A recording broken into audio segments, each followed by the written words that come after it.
فرما رہی ہیں کہ عباس سجدے میں جو جملہ دہرا رہا تھا میں وہ جملے پڑھے. عباس کہہ رہے تھے اشہد ان لا الہ الا اللہ اشہد ان محمد رسول اللہ اشہد ان علی ولی اللہ. اگلی سطر سننا جو غازی کے نوکر بیٹھے. بی بی کہتی عباس نے دنیا میں آتے کہا اشہد ان حسین و امامی، میں گواہی دیتا ہوں حسین میرا امام ہے.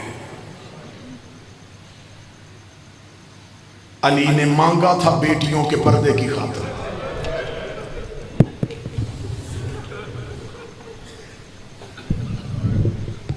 اللہ اس گلشن کو سدا مہکتا رکھے.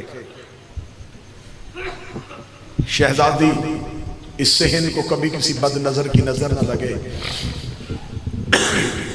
یہ گلشن سدا ایسے ہی مہکتا رہے. غازی کے علم کے سائے میں رہو. آج ہماری بہنوں بیٹیوں کو کوئی مصیبت آئے وہ سیدھی علم عباس پہ جاتی ہیں، رو کے کہتی ہیں غازی میرا بھائی مصیبت میں ہے. اس بہن کو کیا تسلی ہوتی ہے؟ میں رو کے کہوں گی عباس مان جائے گا. سر پہ قرآن رکھ کے بتاؤ ہماری بہنوں کو عباس پہ اتنا مان ہے، عباس کی اپنی بہنوں کو عباس پہ اتنا مان. آقا زادی تمہاری ہائے قبول کرے، محمد کی بیٹیاں تمہارا رونا قبول کرے. 2 سطریں پڑھوں گا مصیبت کی. شہنشاہ کے علم کی برآمدگی ہے. جتنے غازی کے نوکر بیٹھے ہو، میں نے آپ کے سامنے فضائل پڑھے بی بی ام البنین کے. کتابیں کہتی ہیں جب یہ آئی ہے نا سیدوں کے دروازے پہ، اس بی بی نے پاؤں نہیں رکھا، پیشانی رکھی. علی کی بیٹیاں حجرے میں عبادت میں مصروف تھی. پتہ چل گیا کہ ماں آ رہی ہے. میری آقا زادیاں حجرے سے اٹھی تو بی بی ام البنین حجرے میں داخل ہو گئی. رو کے ہاتھ باندھ کے دی شہزادیوں ماں بن کے نہیں کنیز بن کے.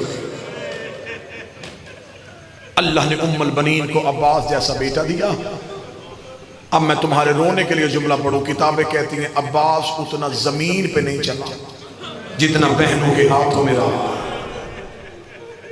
تیری چیخ کے لیے جملہ کہہ رہا ہوں. کتابیں کہتی ہیں غازی کی بہنوں نے وقت مقرر کیے ہوئے تھے. ظہر تک عباس میں اٹھاؤں گی، مغرب تک کلثوم تو اٹھائے گئے. اتنا عباس ہاتھوں میں رہے کہ جب چلنے کے قابل ہو گئے نا عباس تو ایک دن اپنی ماں کی حویلی میں آئے. بی بی ام البنین کی آواز غازی کہاں سے آئے؟ عباس کی آواز اماں بہنوں کے گھر سے. بس یہ آخری بار بہن کہا عباس نے. غازی کی ماں کو جلال آ گیا. جلال میں آ کر ہی میرے سامنے کھڑا ہو کس کو بہن کہا ہے؟ عباس کہتا اماں زینب بہن، اماں کلثوم بہن. بی بی رو کے کہتی غازی پہلے تو بچہ تھا میں نے تجھے نہیں روکا. عباس اب تو جوان ہو رہا ہے، نہ تجھے آج بتاؤ وہ تیری بہنیں نہیں وہ تیری آقا زادیاں ہیں. عباس وہ تیری آقا زادیاں ہیں، تو ہے کنیز کا بیٹا، وہ ہے بطول کی بیٹیاں. اتنا جملہ کہنا تھا. غازی قدموں پہ ہاتھ رکھ کے مجھے پہلے کیوں نہیں بتایا میں کنیز کا بیٹا ہوں؟ ہاں عباس تو کنیز کا بیٹا. پھر زندگی گزر گئی. غازی نے زینب کو بہن نہیں کہا.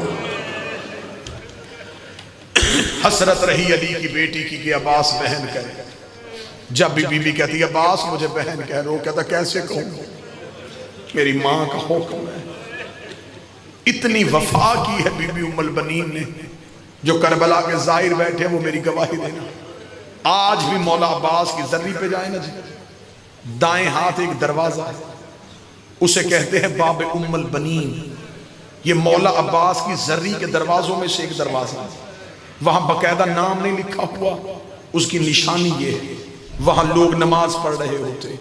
آپ کسی بھی خدام سے پوچھیں گے کہ باب ام البنین کہاں ہے، وہ آپ کو وہ دروازہ دکھا دے گا. وہ دروازہ ہے، وہاں پہ ہدیہ کی جاتی ہے نماز بی بی ام البنین کو، اور بی بی سے توسل کر کے حاجات مانگی جاتی ہیں. میں نے یہ پڑھ دی دروازے کی فضیلت. اب مجھ سے پوچھو یہ دروازہ وہاں ہے کیوں؟ کتابیں کہتی جب پہلی بار آئی تھی نا غازی کی ماں کربلا، تو جہاں آج دروازہ ہے وہاں آ کے رک گئی تھی. بی بی کمر جھک گئی تھی، آنکھیں بی بی کی بنائی چلی گئی تھی، سر چاندی کی طرف سفید ہو گیا تھا. غازی کی ماں نے کہا باقر یہ کس کی قبر ہے؟ باقر کی آواز ہے اماں تجھے غازی کی قبر پہ لے کے آئی۔ رو کے کہتی نا میں غازی کو رونے نہیں آئی، میں حسین کو رونے آئی ہوں، میں حسین کی ماں ہوں۔ ادھر بی بی کا چہرہ قبر حسین کی طرف ہوا، حسین کی قبر ہل گئی۔ آواز آئی نا اماں پہلے غازی کی قبر پہ جا، اب جو غازی کے نوکر بیٹھے ہو میں غلط پڑھوں مجھے آواز معاف نہ کرے، تیری آنکھ کے آنسوں کے لیے میں نے قسم دی ہے۔ بی بی کی آواز آئی باقر چل ملوا مجھے غازی سے۔ جناب باقر نے ماں کا ہاتھ پکڑا، ہاتھ پکڑ کے غازی کی قبر پہ لائے، رو کے کہا ماں یہ ہے تیرے عباس کی قبر، میں غلط پڑھوں غازی کا مجرم بنوں۔ کتابیں کہتی بی بی ام البنین نے قبر پہ ہاتھ مارے، رو کے کہتی باقر میں نے تجھے کہا تھا مجھے غازی کی قبر پہ لے جا، تو مجھے اصغر کی قبر پہ لے آیا ہے۔ فرمایا نا ماں یہ غازی کی قبر ہے۔ بی بی تڑپ کے کہتی باقر میرا عباس گھوڑے پہ بیٹھتا تھا، اس کے پاؤں زمین پہ لگتے تھے، یہ عباس کی قبر چھوٹی کیوں ہے؟ باقر رو کے کہتے جتنا ملا اتنا لے، جتنا ملا